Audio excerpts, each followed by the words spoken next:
வணக்கம். நீங்கள் எல்லாரும் நல்லா இருக்கீங்கன்னு நம்புறேன். If you still not subscribe my channel, please subscribe and support me to know more about wellness. சரி, இப்போ நம்ம நிறைய நம்ம நாட்டில் நடக்கக்கூடிய இழப்புகளை பற்றி நம்ம பேசிட்டு இருக்கோம். ஓகே, இப்போ நமக்கு அறிஞ்சு நமக்கு தெரிஞ்சு நமக்கு வரக்கூடிய நோய்களின் பாதிப்பு அதிகரித்து அதனால ஒரு இழப்பு வர்றது நம்மளால் அக்செப்ட் பண்ண முடியுது. சரி, ஓகே அப்படின்னு சொல்லிட்டு இன்னொரு சைடு நம்ம எதிர்பாராத விதத்தில் நம்ம இந்த செகண்ட் நம்ம உயிரோட இருப்போம்னு நம்பி இருக்கிற டைம்ல ஒரு சின்ன சின்ன கவனக்குறைவால் சின்ன சின்ன தவறுகளால் ஏற்படக்கூடிய விபத்துகளால வரக்கூடிய இழப்புகளை நம்மளால ஏத்துக்கவே முடியல. அதுக்கு என்னென்ன காரணிகள் இருக்கு? சரி, அதுவும் ஒரு சைடு வைக்கலாம். எல்லா ரூல்ஸையும் ஃபாலோ பண்ணியும் எல்லாத்தையும் கரெக்டா ஹேண்டில் பண்ணியும் கூட வரக்கூடிய விபத்துகளை நம்மளால எப்படி ஏத்துக்க முடியும்? இதுக்கு யார் தான் பதில் சொல்வா? Who has a solution? இதை பற்றி தான் இந்த வீடியோவில் பார்க்க போகிறோம். பார்க்கலாமா? Welcome to my channel. உங்கள் எல்லாருக்கும் புரிஞ்சிருக்கோன்னு நம்புகிறேன். Yes, road traffic accidents in India. பார்க்கலாமா? ஜென்ரலாகவே ஒரு நியூஸ் பேப்பர் படிக்கும் போதும் சரி, ஒரு நியூஸ் சேனல் ஆரம்பித்தாலும் சரி, ஒரு ஆக்சிடென்ட் கேஸ் ஆச்சு நம்ம பார்க்காத ஒரு நியூஸ் கிடையாது. அண்ட் இப்போ அது சமீப காலகட்டத்தில் ரொம்ப ரொம்ப ரொம்ப ரொம்ப அதிகமாகிடுச்சு. நியூஸ் பேப்பரை திறந்தாலே ஆக்சிடென்ட் கேசஸ் தான் இருக்குது. இதுக்கெல்லாம் என்னதான் தீர்வு? ஸோ ஒரு side India is developing economically in GSTs, இன்னொரு சைடு இந்த ஜிஎஸ்டிஸ் வச்சு என்னடா பண்ணுறதுன்ற அளவுக்கு இருக்குது. Where is India? India is becoming the third largest country in accidents. ரொம்ப பெருமையாக இருக்குல்ல? ஸோ இட்ஸ் நாட் அபவுட் இது நம்ம இந்தியான்னு வெறும் கண்ட்ரி டெவலப்மெண்ட் மட்டும் பற்றி பேசி ஒரு யூஸும் இல்லை. இதில் ஒவ்வொரு மக்களோட வாழ்க்கை ரொம்ப முக்கியமாக அடங்கியிருக்கு. இப்போ நீங்கள் ரோட் டிராஃபிக் ஆக்சிடென்ட்டை எடுத்துக்கிட்டிங்கன்னா இதோட காரணிகள் அப்படின்றது நிறைய காரணிகள் இருக்குது.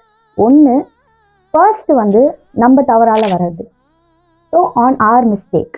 ஸோ கவனக்குறைவால் வரக்கூடிய விபத்துகள். டிராஃபிக் ரூல்ஸ் ஸ்ட்ரிக்டாக ஃபாலோ பண்ணணும். ஸோ ஒரு certain rules and regulation government of India constitutions லாவில் கொடுத்துருக்க சட்ட விதிமுறைகளை கட்டாயம் எல்லாரும் பின்பற்ற வேண்டும். அதை பின்பற்ற தவறினால் விபத்துகள் நடக்கிறது இயல்பான ஒரு விஷயம். கண்டிப்பாக நீங்கள் ரூல்ஸை மதிக்கலைன்னா இது நடக்கும்னு முன்னாடி சொல்லியும் ரூல்ஸ் மதிக்கலைன்னா அப்போது விபத்துகள் நடக்க தான் செய்யும். ஸோ நீங்கள் பண்ணுற ஒரு தப்பால் உங்களுக்கு மட்டும் பாதிப்பாக இருந்தால் பரவாயில்ல, உங்களை சுற்றி இருக்க, உங்களை சார்ந்து இருக்க உங்கள் குடும்பம், அதை பற்றி நீங்கள் யோசிச்சு ஆகணும். டிராஃபிக் ரூல்ஸாக இருக்கட்டும், இல்லை ரோட் சேஃப்டி ரூல்ஸாக இருக்கட்டும், ஸோ அங்கங்கே வைக்கக்கூடிய அந்த போர்டுகள், ஸோ எச்சரிக்கை சின்னம், இந்த மாதிரி பல வகையான சின்னங்கள் நம்ம சாலை விதிகளில் இருக்கிறத பார்ப்போம். ஸோ அன்யூஷுவலாக வரக்கூடிய யூட்டர்ன்ஸாக இருக்கட்டும், இல்லை நம்ம ஒரு டபுள் பாத்வேல ரோடில் போகிறோன்னா as we need to drive in the left side. So இந்த மாதிரி ஒரு பேசிக்கான ரூல்ஸ் எல்லாத்தையுமே ஃபாலோ பண்ணும். முக்கியமாக safety is very very important. So சேஃப்டியில் முக்கியமான விஷயம் ஹெல்மெட். ஸோ பிரெயின் டெத்தை இப்போ வரைக்குமே நம்மளால் எந்த ஒரு ட்ரீட்மெண்ட் கொடுத்தும் நம்மளால் காப்பாற்ற முடியாது. So head is very very important. So seat belt wear பண்ணுறது, ஸோ இந்த மாதிரி பேசிக் சேஃப்டி எல்லாருக்குமே தெரிஞ்சு அறிஞ்ச ஒரு விஷயம். இந்த ரூல்ஸு ரெகுலேஷன்லாம் நான் நல்லா ஃபாலோ பண்ணுவேன், ஹெல்மெட் போட்டு ஓட்டுவேன், எல்லாமே பண்ணுவேன். ஆனால் என்ன, நைட் டைமில் கொஞ்சம் ஓட்டிகிட்டு வரும்போது கொஞ்சமாக எனக்கு போட்டு ஓட்டினாதான் கொஞ்சம் நல்லாயிருக்கும். ஏன், ஆல்கஹாலிக் ட்ரிங்க் இதனால் மட்டும் எத்தனை ஆக்சிடென்ட்ஸ் நடக்குது தெரியுமா? இந்த விபத்தில் உங்களுக்கு மட்டும் பிரச்சனை கிடையாது. ஒரு விபத்து நடக்குதுன்னா தப்பாக ஓட்டுறவனால மட்டுமே அவனுக்கு மட்டும் இழப்பு கிடையாது. அதுக்கு முன்னாடி எந்த தப்புமே பண்ணாமல் அப்பாவியா அவன் பாட்டுக்கு வந்துட்டு இருக்கான். அவன் என்ன தப்பு பண்ணா? ஸோ நம்ம பண்ணுற தப்பு இன்னொருத்தரோட லைஃப்பையும் பாதிக்குதுங்கும் போது அந்த தப்பை நம்ம பண்ணணுமா? ஒரே ஒரு கொஞ்சம் அந்த ஒரு சந்தோஷம், அந்த கொஞ்சம் மினிட்ஸ், அந்த ஒரு ஹாப்பினஸ்க்காக நம்ம பண்ணக்கூடிய ஒரு சில தவறுகளில் நான் செய்கிற தப்புக்கு நான் தண்டனை அனுபவிச்சா பரவாயில்ல, நீங்கள் செய்கிற தப்புக்கு நீங்கள் தண்டனை அனுபவிச்சா பரவாயில்ல. ஆனால் நான் செய்கிற தப்புக்கு நீங்கள் தண்டனை அனுபவிச்சா அது நல்லா இருக்குமா? அது இன்னொரு குடும்பம் அதுக்கு அஃபெக்ட் ஆச்சுன்னா அது நல்லா இருக்குமா? இப்ப நடக்கக்கூடிய நிறைய விபத்துகள்ல அப்படிதான் ஆகுது. எல்லா ரூல்ஸும் ஃபாலோ பண்ணி எல்லாமே பண்ணிட்டு ஒழுங்கா போயிட்டு இருக்குவான் ஒருத்தன், அவன் மேல வந்து குடிச்சிட்டு வந்து வேற ஒருத்தவங்க வந்து லாரியோ பஸ்ஸோ ஏதோ ஒண்ணு குடிச்சிட்டு வந்து அவன் வந்து கவனக்குறைவால் வண்டியை மோதி இவனோட லைஃபும் போச்சு, அவனோட லைஃபும் போச்சு. ஸோ இந்த இந்த இந்த கைண்ட் ஆஃப் டெத்துக்கு யார் பொறுப்பு? இந்த இந்த இழப்பை யாரால ஏற்றுக்க முடியும்? யாராலையும் ஏற்றுக்க முடியாது. இருக்கட்டும், நிறைய மூவிஸாக இருக்கட்டும், நம்ம நிறைய பார்க்குறோம். ஸோ ஏன்னா மக்களுக்கு அப்பயாச்சும் அவங்களுக்கு புரியணும் அப்படின்றதுக்காக நிறைய ஆக்ட் வந்து கவர்மெண்ட்டும் பண்ணுறாங்க, பீப்புள்ஸும் பண்ணுறாங்க, நிறைய பேர் பண்ணுறாங்க. அழுக்கு ஆடையுடன் புத்தி பேதலித்தவர் போல் உண்மையை உளறல்களாக கொட்டியும் போன் பேசிக்கிட்டே ஹெல்மெட் போடாம சாலை விதிகளை பின்பற்றாம இருந்தா இதுதான் கதி. நிறைய பேர் பண்றாங்க. இருந்து எல்லாருக்குமே தெரியும், எஜுகேட்டட்ல இருந்து. ஸோ இது வந்து தெரியாது அப்படின்னு சொல்ற மாதிரி கிடையாது. அங்கங்க எல்லாரும் சொல்லிட்டு தான் இருக்காங்க. ஆனுவலா 1,70,000 ஆக்சிடென்ட்ஸ் எவ்ரி இயர் நடக்குது. அண்ட் ஒவ்வொரு ஹாருக்கும் 20 பீப்புள்ஸ் வந்து இறந்து போறாங்க ஆக்சிடென்ட்ஸ் மூலியமா. ஒருவேளை இந்த traffic rules and regulation, safety மெஷர்ஸ்லாம் ஃபாலோ பண்ணலன்னா Indian penal code section 304A பிரகாரம் அவங்களுக்கு தக்க தண்டனை கொடுக்கறதா நம்ம லால இருக்கு. எஸ், அவங்களுக்கு கொடுக்குறாங்க. சரி, ஓகே. அதே கவர்மெண்டோட கவனக்குறைவால் வரக்கூடிய விபத்துகளுக்கு யார் பொறுப்பேற்றுப்பா? ஏற்றுக்கணும்ல. சாலை கட்டமைப்புகளால வரக்கூடிய விபத்துகளின் உயிரிழப்பு இப்போ அதிகரிச்சுட்டே வருது. ரீசெண்டா இல்லை, ரொம்ப நாட்களாகவே இந்த நியூஸ் நம்ம வந்து பார்த்துட்டே இருக்கோம். அண்ட் இது கவர்மெண்ட்டுமே நல்லா தெரியும். அவங்களும் ஸ்டெப் எடுக்கிறேன்ட்டு ஒவ்வொரு விஷயத்த பண்றாங்க. Even India is one of the best country in making highest roadways. So roadways வந்து அதிகமாக ரொம்ப அழகாக கட்டமைச்ச ஒரு நாடுனா இந்தியா தான். அப்படி இருந்துமே நிறைய சாலைகள் இன்னுமே கவனக்குறைவால் பழுதடைஞ்சு இருந்ததுனால நிறைய விபத்துகள் நடந்து உயிரிழப்புகளும் ஆயிருக்கு. ஸோ இதுக்கெல்லாம் யார் பொறுப்பேற்றுப்பா? இதுக்கெல்லாம் யார் பதில் சொல்வா?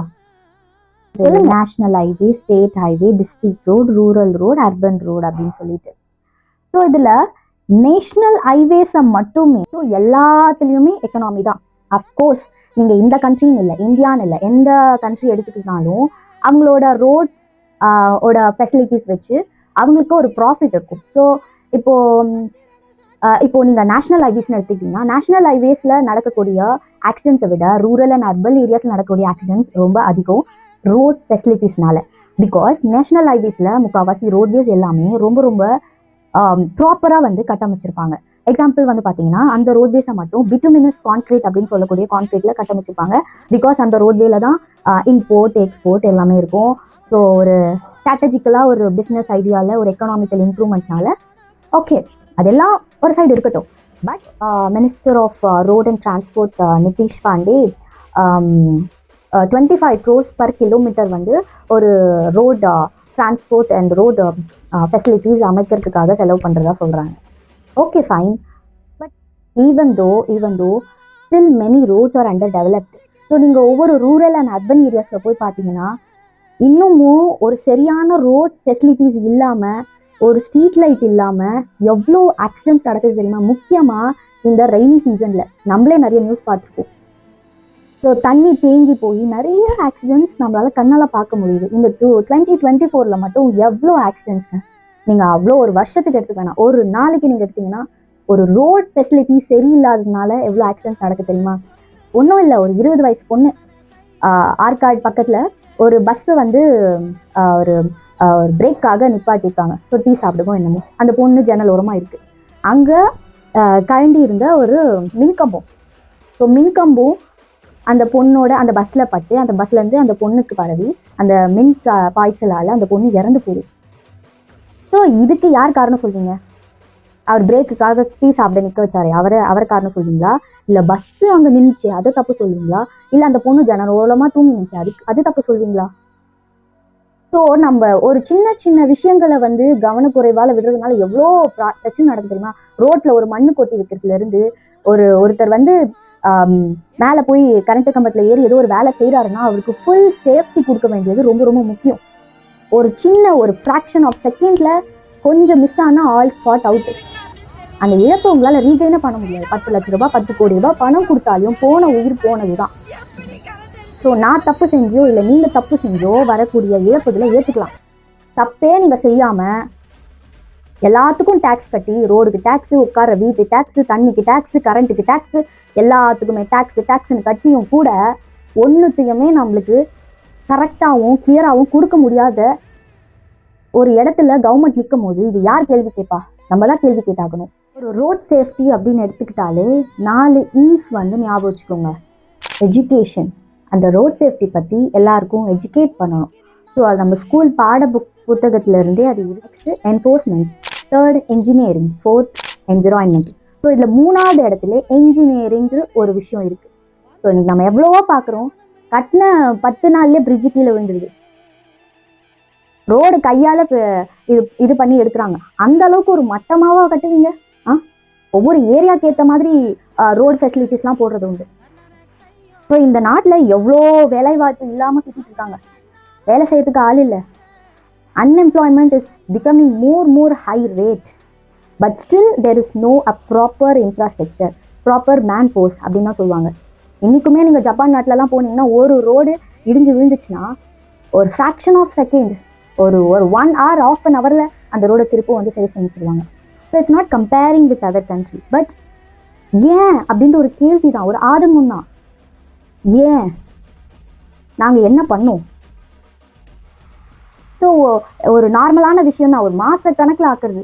இன்னைக்குமோ எத்தனை ரோடுல நம்ம பார்க்குறோம். சிறுவனின் சடலத்தை சாலை வசதி இல்லாததால் தொட்டில் கட்டி பொதுமக்கள் சுமந்து சென்றனர். பார்பதியா கிராமத்தில் சாலை இல்லாததால் அப்பகுதியினர் மிகுந்த சிரமத்திற்கு ஆளாகி வந்துள்ளனர்.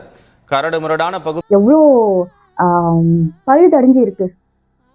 ஸோ இதுக்கு எல்லாமே கண்டிப்பா ஒரு நியாயம் கிடைச்சாகணும், ஒரு நீதி கிடைச்சாகணும். ஸோ இந்த மாதிரி இழப்புகளை கண்டிப்பா ஏத்துக்க முடியாது, கண்டிப்பா ஏத்துக்கவே முடியாது. இது ஃபுல்லா நம்மளால உடனடியாக சரி பண்ணலனாலையும் at least it should be consider. So government முன்னத்தை விட இப்போ ஓரளவுக்கு டெவலப்மெண்ட்காக நிறைய விஷயங்கள் பண்ணியிருக்காங்க. நான் கேமராஸ் வச்சுருக்கிறதா இருக்கட்டும், அதாவது டிராஃபிக் போலீஸஸ் வந்து தேர் பிளேயிங் மேஜர் ரோல். ஸோ ராவ பகழ உழைக்கிறாங்க, எல்லாமே இருக்குங்க. ஆனாலுமே பத்தலை. ஏன்னா we have a population, we have a wide population, தெரியும். So China is also the biggest population country. Yes, but India is becoming the 3rd largest country in accident. நடக்கும் நாடுகளின் வரிசையில் India 3வது இடத்தில் உள்ளதாக மத்திய அரசு தெரிவித்துள்ளது. இது தொடர்பாக உயிரிழந்தவர்களின் எண்ணிக்கையின் அடிப்படையில் முதல் இடத்திலும் அதிகம் சாலை விபத்துகள் நடக்கும் நாடுகளின் வரிசையில் 3வது இடத்திலும் இந்தியா உள்ளதாக அவர் கூறினார். அதேபோல் 2021ஆம் ஆண்டு தமிழகத்தில்தான் அதிகமான விபத்துக்கள் ஏற்பட்டுள்ளது என இது ரொம்ப வேதனையா இருக்கு. GST was paid only in India. So GST அந்த அளவுக்கு வந்து அரியர் வச்சா கூட டாக்ஸ் அப்படின்ற அளவுக்கு பயங்கரமா இந்தியாவை ஒரே நாளில் டெவலப் பண்ணணும்னு போராடுறாங்க. இருக்கட்டும், டெவலப் பண்ணுங்க. எங்க டெவலப் ஆகுது? டெத் ரேட்லையா? இண்டிகேட்டர்ஸ் ஆஃப் ஹெல்த் அப்படின்னு ஒன்று இருக்கு. அதாவது death mortality rate, infantile mortality rate. So இதெல்லாம் வந்து இந்த டிசீஸ்ல இவ்வளோ பேர் இறந்து போனாங்க, இந்த விஷயத்துல இவ்வளோ இறந்து போனாங்க. ஓகே, ரோட் டிராஃபிக் ஆக்சிடென்ட்ல இவ்வளோ பேர் இறந்து போனாங்க. ரோட் டிராஃபிக் ஆக்சிடென்ட்ஸ்லேயே எதனால இறந்து போனாங்க? நான் தப்பு பண்ணி இறந்து போனா ஒரு ரேட்டு, உங்களோட கவனக்குறைவால், அதாவது government and people who are authorizing the facilities of road, இதனால இறந்து போனவங்க எத்தனை பேர் அப்படின்னு எண்ணிக்கை எடுத்து பார்த்தா தான் தெரியும். ஸோ ப்ளீஸ் மக்களே, பி சேஃப். ஸோ சரி, இந்த ரோட் ஃபெசிலிட்டிஸால் வரக்கூடிய இழப்புகளை நம்ம கேள்வி கேட்கலாம், இதுக்காக நம்ம போராடலாம். ஆனால் உங்களோட கவனக்குறைவால் வரக்கூடிய இழப்புகளை நானும் இல்லை நீங்களும் பேசி இல்லை யார் பேசியும் ஒரு யூஸும் கிடையாது. ஸோ ரோட்டில் நடந்து போகிறவனுக்கும் பிரச்சனை, சைக்கிள் ஓட்டுறவங்களுக்கு பிரச்சனை, 2 வீலர் 4 வீலர் எல்லா வீலருக்குமே somehow they are affecting. So please தயவு செய்து இதெல்லாம் ஏற்றுக்கவே முடியல, ரொம்ப ரொம்ப கஷ்டமாக இருக்குது. ஸோ ஒரு நோயால் வரக்கூடிய ஆபத்துகளை சரி prevention is better then cure, இதை பண்ணுங்கள் இம்யூனிட்டி காப்பாற்றுங்க, இதை பண்ணுங்கள் அதை பண்ணுங்கள், நம்ம 1000 ட்ரீட்மெண்ட் சொல்லலாம். பட் இதுக்கு ட்ரீட்மெண்ட்டே இல்லைங்க, நீங்கள் தான் உங்களை பார்த்துக்கணும். So please take care of yourself please. Thank you.